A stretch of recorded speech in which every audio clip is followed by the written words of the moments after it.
Hi everyone, I'm Jay Fadden. Thank you so much for joining us today on This Is the Day. And Father Reed, we have a jam-packed program. You're right on that, Jay. Father John Wykes is joining us today. He's the Director of Communications for the Oblates of the Virgin Mary, U.S. Province. Father Wykes is going to be introducing to us a very interesting film that's going to be coming up here in the Catholic TV network October 3rd, things to look forward to. And talking about looking forward to things, Chris Boyle is with us, and he's going to be telling us about a wonderful and now annual event that celebrates priesthood in this local church. Kevin, what will we hear about in the news today? Jay, a press conference was held for the Vatican journalist who just released a book about 9/11. We'll have the details on that. Also, New York City is honoring a priest who died during the 9/11 attacks while administering last rites to victims. And we'll recap the installation of Archbishop Charles Chaput. All those stories ahead in the news. Jay? All that and much more right now on This Is the Day.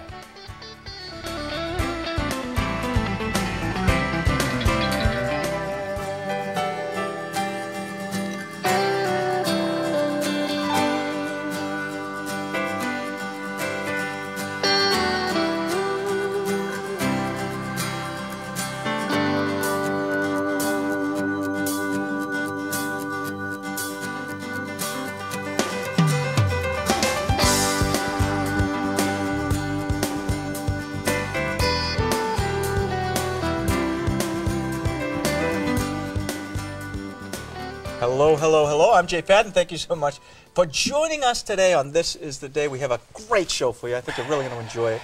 Kevin Nelson, Father Reed, my great friends are joining me today. How you doing, Father? I'm in great shape. I'm feeling a little funny today, though, because I know this weekend, it's very much in the news, the 10th anniversary of the terrible and tragic events of September 11th, 2001. And I have the privilege of celebrating Mass, the TV Mass, on that day, Sunday, which is the actual anniversary. So I'm feeling a little funny. 10 years ago, I remember this vividly just because of my experience. Monsignor McInerney, who was your predecessor, had just begun. And when I say, I mean, it might have been, Charles, a day or two that he was here. Yeah. And I walked into his office because it was very quiet, which was not normally the case. And he was just glued to the TV. And what he was watching, the plane had just hit one of the buildings. And that was his first day on the job at Catholic TV. And it was such a sad day. I remember driving around, too, and that night, and there were people on the corners, and they had candles, they had flags, people were praying. I know that I went to church just to say some prayers, and not surprisingly, there were a lot of people in church doing the same thing. Yeah. A lot of times when you have an event like that that is so tragic, it can galvanize people and make them realize what is really important. And for a lot of people, too, they realize how important their faith was in their lives. But how easy it is for us to forget, though. It is. So I think it's really appropriate this weekend that we remember those who lost their lives, those who went into the pile and are even now experiencing health challenges because of it.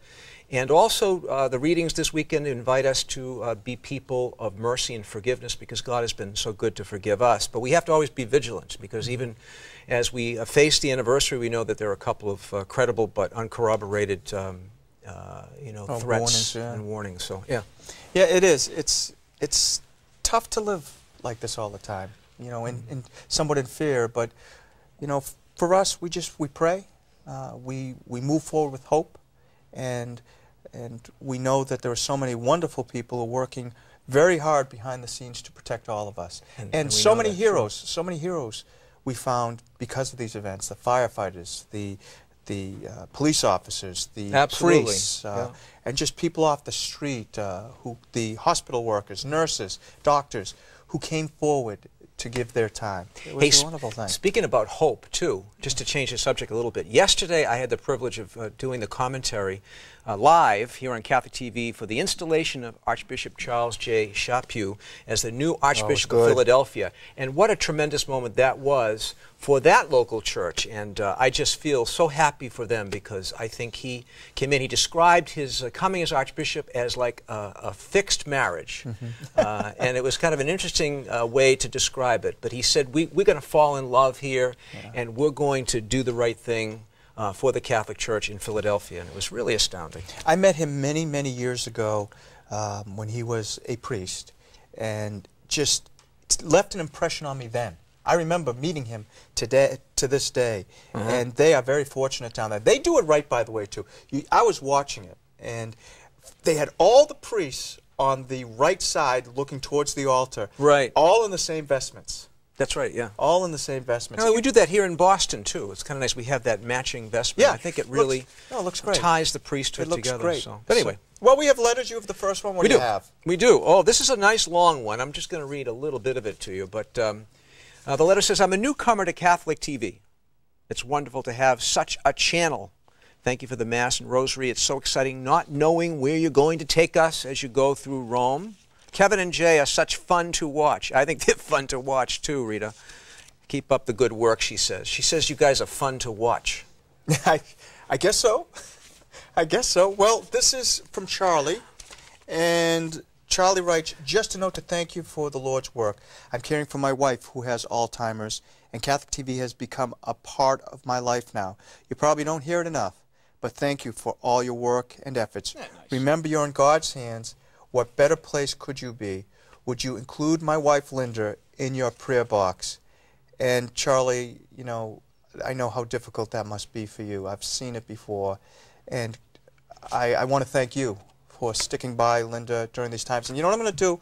I want them to take this. I'm going to put this in the prayer box. I want Charlie to see me put this in the prayer box. I'm going to walk right over to it. Do you know here. By the way, I didn't ask you, did you know you're in the prayer box? I saw you put me in the prayer box from the hospital, actually. That's right. So we were praying for you, too. Linda's in that prayer box. So we ask that you remember all the people in the prayer box over there. And thank you for all your prayers. I'm feeling much better. Good, good, good. And Nancy has this to say. She says, many thanks for Catholic TV's coverage of World Youth Day from Madrid. What lucky young people to be in attendance. I loved it all. You and your staff did a great job. Well, thanks, Nancy, very much. We enjoyed being able to bring that coverage to you of World Youth Day 2011. John, Mary, and the whole family write to us. They say, special thanks for all you've given of your time, your energy, and yourself. My wife and I enjoy watching the Mass daily. Thank you for your dedication and service to God. And this is to you, Father Reed. Very appropriate that Chris is with us today, especially with the appreciation dinner. And I always take great joy when someone writes in to you, because I know how hard you work, and I don't think people ever realize that. I know the people here do. But you work very hard, as do priests at these parishes who are working extremely hard. So it's always nice to get that. So and the guys who come in for the daily Mass, I mean, they make a lot of sacrifice to do that, like Monsignor Strahan this morning. Great guy. One of my favorites. One of my favorites. If you'd like to write to us here at Catholic TV, it's real easy to do, and we love to get your letters. Write to us at Catholic TV, 34 Chestnut Street, Box 9196, Watertown, Massachusetts, 02471. Jay, what if they wanted to email? You can email us at, see?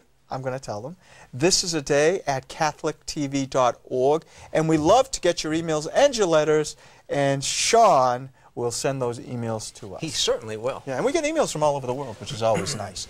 So joining us now is Father John Wykes. OMV joins us today. He is the Director of Media Communications for the Oblates of the Virgin Mary, U.S. province, as Father Reed told us. Father Wykes is going to talk to us about the great film we are going to share with you, premiere here on Catholic TV on October 3rd, which we're very excited about. Father, first of all, that was a long introduction to you. Yes. So, well-deserved. Oh, thank you. Thank you. Thanks for being with us today. How you doing? Very good. How are you? Good.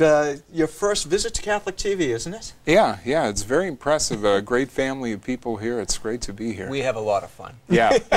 That's the key, because we like to celebrate our faith. Sure, because ours is a faith that is so filled with joy and love, and that's what we're trying to get across. Well, hey, tell us what made you decide to make On Fire with the Love of God. Well, On Fire with the Love of God is a documentary that actually I made about 20 years ago. Not this version, but there was another version we made on VHS, because I said, you know, we need a little bit of a video of something to talk about our congregation. And my provincial said, well, okay, see what you can do. Just grabbed the VHS camcorder and shot around, and they liked the result. I ended up editing it over at Boston College. You know, they let me use their facilities there because we had no editing facilities. Well, to make a long story short, obviously something that was made 20 years ago, it has to be updated and so on. Over the years I've been making documentaries and different kinds of videos for our congregation. That's one of our primary parts of our charism, actually, is social communications and using it to promote the truth. Now we have a new version of On Fire with the Love of God, which of course is made in HD. It talks about our congregation, a little bit about the founder of our congregation, Fatherland Terry, and his life, and also the work that we do, and a little bit of a profile of various houses actually throughout the world, and also through the United States, and a little bit about our formation program and our seminarians. Father Wykes, why is it important now to once again tell the story of Fatherland Terry? Because I know he's your founder, but there must be something very, very special about him that you want to share. Well, Fatherland Terry is someone who I think really connects with the concerns of the modern world, because he was really interested in changing people's lives for the better, people who perhaps feel they're too busy to understand what God is telling them, or being able to really understand how God is reaching out to them, because they feel absolutely inundated by what's going on in the world. And that was the northern Italy of Fatherland Terry's time, the late 1700s, the early 1800s. And people I have found, and I've been telling Father Tim Gallagher is a part of our congregation. He's been on the Catholic TV a lot, I think. And I've been telling him, I said, you know, whenever we present Fatherland Terry, whenever we present his writings, there's an immediate attraction. People are interested in what he has to say, because it sounds like he is speaking to them personally today in our own world. And it really surprises people, and they want to know more. Father Tim, by the way, is working on a biography of Fatherland Terry. He's writing it now, and people are really looking forward to it already. They're getting little snippets about what it's about, and people are very excited about it. So. Well, knowing Father Tim, it will be thorough and very, very good. Absolutely. He always does, and he's done, I think, 26 programs for us. Wow. Yes, he's done a lot. What can people expect to learn from On Fire with the Love of God? What will they walk away with? I think they'll learn, first of all, something about our founder, Fatherland Terry. And what we tried to do is really bring it to life by asking, this was my own idea, to ask one young man who I thought looked a lot like Fatherland Terry to actually play a part, and we do dramatic recreations from Fatherland Terry's life, and so that's what we did. And it came out very, very beautifully. People reacted very well to it. They're going to also learn, I think, about how the spirituality of Fatherland Terry applies to today's world, especially his love of the spiritual exercises, his love of the means of communications. At his time it was books, but now, of course, it's film, radio, television, the internet, etc. And they'll also learn about our work throughout the world. We have a little video that we made about our work in Cebu in the Philippines, another video we made on one of our Nigerian priests who has now a licentiate in communications, and he's working in Rome, and life in our seminary too, our seminary in Boston, actually right on Boylston Street, and the formation program, and if a young man is interested in joining our congregation, what they can expect to go through in terms of the formation program, philosophy, theology, so on. Now, the beginning of October is going to be just a smash around here. We got, first of all, October 1st, our patroness St. Therese, her feast, and the Guardian Angels October 2nd, and then your film premiering on Catholic TV on October 3rd. But between now and then, because people are going to be excited, where can they learn more and kind of prepare themselves for October 3rd? Well, certainly omvusa.org, I would say, is the best place to go. That's our website for our U.S. province. Right on the home page, we have, by the way, I should thank you very much for this, a video player from Catholic TV, and near the bottom of the home page to show Father Tim's programs that he did here. So we thank you very much for that. And also around the province and upcoming events, those are sections that are right on the home page, omvusa.org. And there people can visit and be abreast of the situation in terms of what Father Tim is doing, this program too that we are airing on October the 3rd, but also many other things that are going around the province and actually around the world too. omvusa.org. That's right. Yeah. Well, Father, thank you so much for being with us. It's been a pleasure, and thank you for allowing us to show your film on Catholic TV. That's awesome. You're really welcome. Look forward to it. And thank you. Kevin, how you doing over there? Good, Jay. Hey, listen, now do you know that Chris, who's going to be on after the news, actually teaches at Catholic Memorial? Yeah, I just found that out. That's great. Well, I'm wondering if you just found it out or if you have something to do with him being on the program today. Because for some reason, Stonehill and Catholic Memorial people seem to get on the program quite a lot. Just keep on saying those names. Kevin, what's going on around the world in the Catholic faith? All right. Thanks, Jane. Father, hello, everyone. It is time to take a look at the news, and we begin with news from the Vatican. At his weekly general audience in St. Peter's Square, Pope Benedict XVI said that crying out to God when one is in the grips of pain or fear is a sign of faith in God. Though he is still staying at the Papal Summit residence in Castel Gandolfo, the Pope returned to the Vatican by helicopter for the general audience with about 11,000 pilgrims and visitors. Catholic News Service has more on the Pope's remarks. Pope Benedict returned to the Vatican today to hold his weekly general audience in St. Peter's Square with about 11,000 visitors and pilgrims.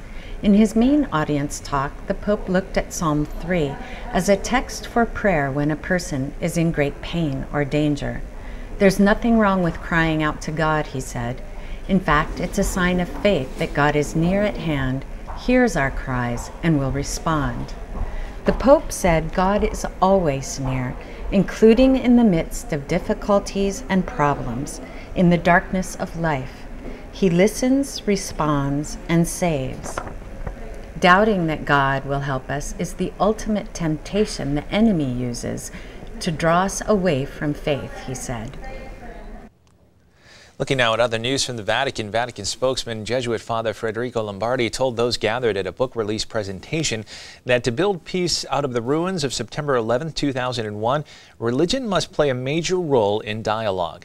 The presentation was held at Vatican Radio for a new book on the aftermath of the 9/11 tragedy called September 11th, A Continuing Story. Father Lombardi said that dialogue is the key to overcoming hatred and the risk of religious fanaticism. Written by Vatican radio journalist Alessandro Gisotti, the 90-page book is a series of vignettes examining the tragedy from the point of view of people whose lives were directly affected by the disaster. Some of the people highlighted in the book include a television journalist in New York, a firefighter, a Pentagon employee, the family of a young student who was killed in the plane crash near Shanksville, Pennsylvania, and a Catholic priest whose church is 1 block from Ground Zero. Miguel Diaz, U.S. ambassador to the Vatican, said in a statement that in spite of the grief and losses endured on 9/11, the human spirit has triumphed in the face of fear, violence, and tragedy, and the world's nations have united to stand together in a show of unity and defiance in confronting those who feed upon and want to spread fear. The book is only available in Italian. Its foreword was written by U.S. Cardinal Francis George of Chicago. In news from around the country, during his last hours on earth, Father Michael Judge was administering last rites to victims of the 9/11 attacks. Now, 10 years later, New York City is honoring the Franciscan father who served as a chaplain for the New York City Fire Department. Catholic News Service has more on this tribute. Among the most iconic images to emerge from September 11, 2001, was the lifeless body of Franciscan Father Michael Judge being carried from the wreckage by the firefighters he had faithfully served as a New York Fire Department chaplain. 10 years later, many of those firefighters and hundreds of other people packed a Manhattan church to honor the Franciscan friar who died administering last rites to first responders after airliner jets crashed into the World Trade Center towers. The pilgrims then traced Father Judge's final steps to Ground Zero, passing several fire stations along the 3-mile stretch. I first met Father Mike at a fire, and it was one of those fires where we weren't sure if we were coming out. And I remember coming out of the fire, depleted my air, passed out in the street. I looked up, and there's Father Mike standing over me. 10 years later, this New York firefighter is still praying for the Franciscan friar who gave his life for his colleagues who perished on 9/11. I always do. He actually prays for me, I think. In New York, this is Chaz Muth for Catholic News Service. And finally, the news in a mass scene here on Catholic TV. Archbishop Charles Chaput was installed as the new Archbishop of Philadelphia. Although rain prevented an outdoor procession at the Cathedral Basilica of Saints Peter and Paul, it did not dampen the spirits of about 1,700 people, including 400 priests and 100 bishops who attended the installation mass. The new Archbishop of Philadelphia offered encouragement that members of his new archdiocese will get through the difficult moments the local church has endured. Archbishop Chaput, who headed the Denver Archdiocese for the past 14 years, was given a warm welcome and long sustained applause during the installation. The Archbishop in turn expressed his admiration for those in the Philadelphia Archdiocese, thanking them for embracing him with such extraordinary kindness. The Archbishop also repeatedly acknowledged the difficulties they currently face and must continue to cope with. He told the congregation that what the Church does in coming months and years to respond to challenges will define who they really are. He also promised them that no bishop will try harder to help persons who have been hurt by the sins of the past, and no bishop will work harder to strengthen and encourage his brother priests and to restore the hearts of the faithful. And that is all the information we have for you on this Friday, September 9, 2011. We're going to go back over to Father and Jay with more of This Is the Day. Hey, Kevin, did you hear that while you were over there? I heard some banging, yes. Yeah, well, the story was so good that the studio is falling apart. You're that good. Hey, we'll talk to you later on in the program, Kev. Thanks a lot. Sounds good. Hey, joining us now is Chris Boyle. He joins us in studio today, and he's going to talk about the celebration of the priesthood dinner because he is the featured speaker. You're a big deal, that means. Well, at least that's what I'm going to say. I appreciate that. That's all we have on This Is Today is big deals. Yeah. I just want you to know that. Well, I appreciate it. Hey, tell us about the upcoming celebration of priesthood dinner. Well, a week from Thursday, Thursday night, September 22nd, at 5:30 there's a reception, and at 7 o'clock there's a dinner, and it's the celebration of the priesthood is the title of the dinner. 3 years ago, in 2008, Cardinal Sean started this initiative to raise critical funds for the retirement, the medical needs, and the housing needs of the priests that we have. We have over 750 priests in the Archdiocese.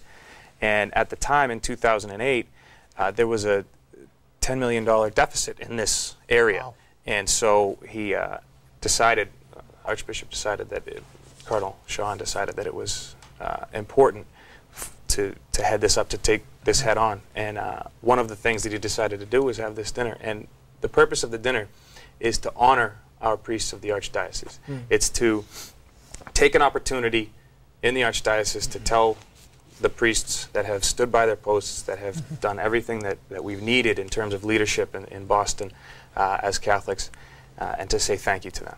And so the night is focused on that. It's focused on their speakers and dedicated to thanking the priests of the Archdiocese of Boston for everything they've done for us. And Chris, I'm just reading here in America's oldest and most venerable newspaper, The Pilot, about the dinner, but could you tell us more? What can people expect if they come to the dinner? What's going to happen? Well, there's a reception at 5:30, and at the dinner, Cardinal Sean will speak, which is something I'm looking forward to personally. Yeah. I heard there's an outstanding MC running that's going to be involved in the event. He's okay. Yeah. That Father Reed character, right? Yeah. Yes.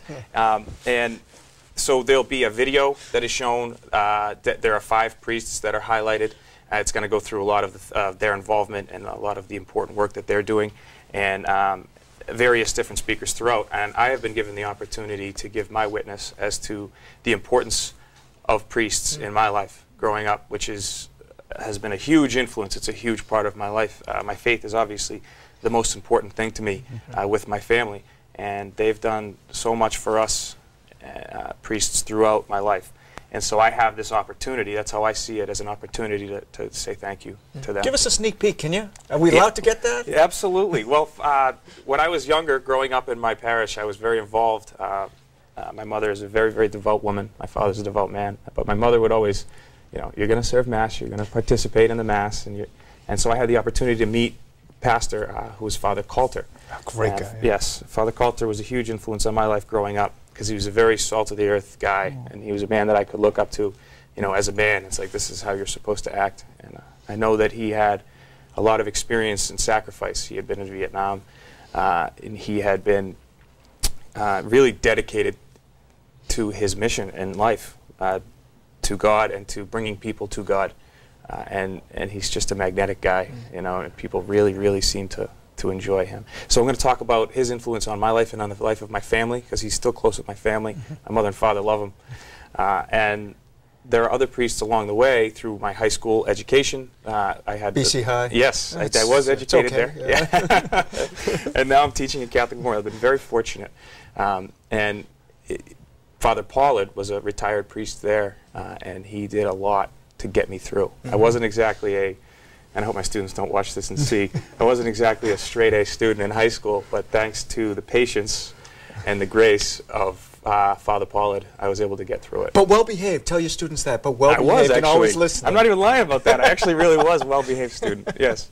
Now, this dinner, of course, supports the Clergy Fund. Why is it important to financially support that fund? Why is that important for us as a local church? It is important for us to support the local fund because, well, for a few reasons.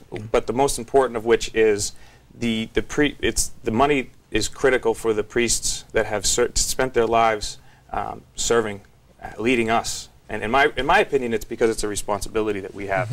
I agree. It's a responsibility that we have as lay people to support the priests and the leaders of our church that have dedicated their lives and committed themselves to leading us and to showing us God and the way that we should live. And this money is dedicated to support them in times of for housing, for specifically retirement and medical needs. Sure. And if we have our leaders, in my opinion, that's how I view priests in our community, as our leaders in need. I think that it's our responsibility to do anything we can Well, they've been to so support good them. to us. Where can people, if they want to get a table, where do they learn more about this, Chris? Well, if they go on to the website or if they call the Archdiocese, the pastoral office, they can either get a table, you can talk to your parish, and you can get a table through your parish, get together with your parishioners, and it's an opportunity for you to honor your priest, honor your pastor at your parish. So if you get together with some of the parishioners at your church, your local church, and try to get a table, or you can also get an individual seat, or you could sponsor a table for your parish. You can also give money to the fund. Donations. Just donations. You don't have to. Donation. Yeah, if you can't go to the dinner, or if you can't afford to invest in a table, then you can still give a donation to a very, very important cause. And the website, celebrationofthepriesthood.org. We have that up on the screen. I just want to remind people of that. Celebrationofthepriesthood.org. That's Well, correct. Chris, thanks so much for being with us. I have to tell you, I obviously working at Catholic TV and growing up as you did with so many priest friends, it is extremely important. These guys have made a difference in my life, and so many others have always been there, and it is an opportunity for us to say thank you. Absolutely. And I always know that when I'm at Mass, I know the great sacrifices that a lot of these guys have made and continue to make, and are always, for instance, I was in the hospital recently, and there were chaplains there, and that meant a great deal. I got the Eucharist, which meant a great deal to me. Priests have been wonderful in my life. So thank you for being with us. And thank you for watching. This is the day today. We hope you enjoy the program and know that all of you are in our thoughts and prayers, and remember all those people in the prayer box. And in addition to those that we have in the prayer box, those very important intentions in people, we ask you to remember all those who lost their lives 10 years ago as we celebrate this anniversary of that tragic day. And may Almighty God bless and protect you and all those whom you love. The Father, the Son, and the Holy Spirit. Amen. Thank you so much for joining all of us here in the Catholic TV living room. We love coming into yours. Until next time, have a great weekend, everyone. God bless.